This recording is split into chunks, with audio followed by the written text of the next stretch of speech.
आसमान में छाए काले बादलों के कारण हल्की बूंदाबांदी और ठंडी हवाओं का असर बीते दिन से ही सुहावने मौसम के रूप में दिखाई दे रहा था। वहीं तेज हवाओं और बरसात के कारण मौसम सुहावना और ठंडा हो गया। पिछले कई दिनों से दोपहर के समय पड़ रही गर्मी से ही लोगों को निजात मिली। मौसम में ठंडक होने के कारण जहां काफी लोग एक बार फिर से स्वेटर और जैकेटों में दिखाई दिए, वहीं ब्रह्म सरोवर का भी बदला हुआ रूप पर्यटकों को देखने को मिला। तेज तूफान और हवाओं के कारण ब्रह्म सरोवर का पानी इस प्रकार हिलोरे मारता दिखाई दिया मानो समुद्र हिलोरे मार रहा हो। ब्रह्म सरोवर किनारे घूमने आए पर्यटक भी तेज हवाओं और बारिश के बीच सुहाने मौसम का आनंद लेते हुए दिखाई दिए। रुक रुक कर चल रही बरसात से पर्यटकों, दुकानदारों व शहरवासियों को थोड़ी राहत दिखाई दी। बरसात के बार बार रुकने और फिर से चलने से लोगों का कामकाज अधिक प्रभावित नहीं हुआ। ब्रह्म सरोवर के साथ साथ श्री कृष्ण संग्रहालय, पैनोरमा विज्ञान केंद्र व शेख चिल्ली मकबरे पर पर्यटकों ने इस बदले मौसम का खूब आनंद लिया। पिछले दिनों अधिकतम तापमान 33 डिग्री सेल्सियस तक पहुंच गया था। बूंदाबांदी के बाद यह तापमान घटकर 21 डिग्री हो गया। वहीं जहां इस सुहावने मौसम और बारिश ने पर्यटकों को राहत दी, वहीं किसानों के चेहरे पर चिंता की लकीरें दिखाई देने लगी।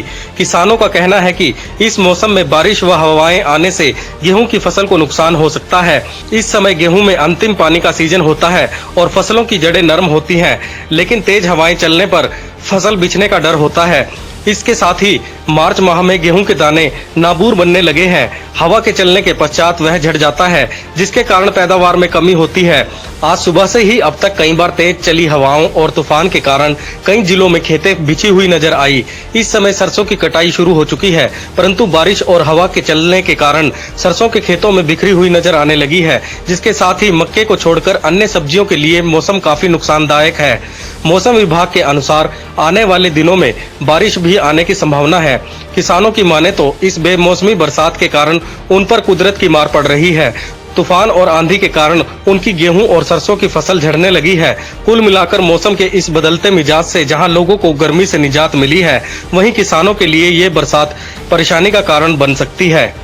सरकार की मार और ऊपर से कुदरत की मार, कुदरत का कहर, बेमौसमी बरसात मार दिया किसानों को। बची कुची रही जिंदगी खत्म। देखिए हमारी फसल का क्या हो रहा है। सारी कणक गिर गई, सरसम जड़ गई, लहसुन खराब हो गया। ये कुदरत की मार ने मार दिया। सरकार ने तो मारे से मारे, कुदरत ने भी मार दिया, खत्म कर दिए। कोई रास्ता नजर नहीं आ रहा। हे भगवान तेरी माया, क्या कारण है जी जो फसल खराब हुई है आपकी? कारण बेमौसमी बरसात, तूफान, आंधी और ये लगातार मौसम जो खराब होता जा रहा है। किसानों को तो बस खत्म ही हो जाएंगे किसान। ज्यादातर किन फसलों पे इसका असर पड़ा? ज्यादातर नुकसान गेहूं की फसल का और सरसों की फसल का। सरसों की फसल जड़ गई जी, ओड़ा ने झाड़ दी। बरस पशुओं का चारा मारा खत्म हो गया, लहसुन मारा गिर गया, मक्की मारी खत्म हो गई। जी जी, थोड़े थोड़े ओले भी पड़े हैं और ये तूफान ने मार दिया जाना। बेमौसमी बरसात ने सब कुछ खत्म कर दिया।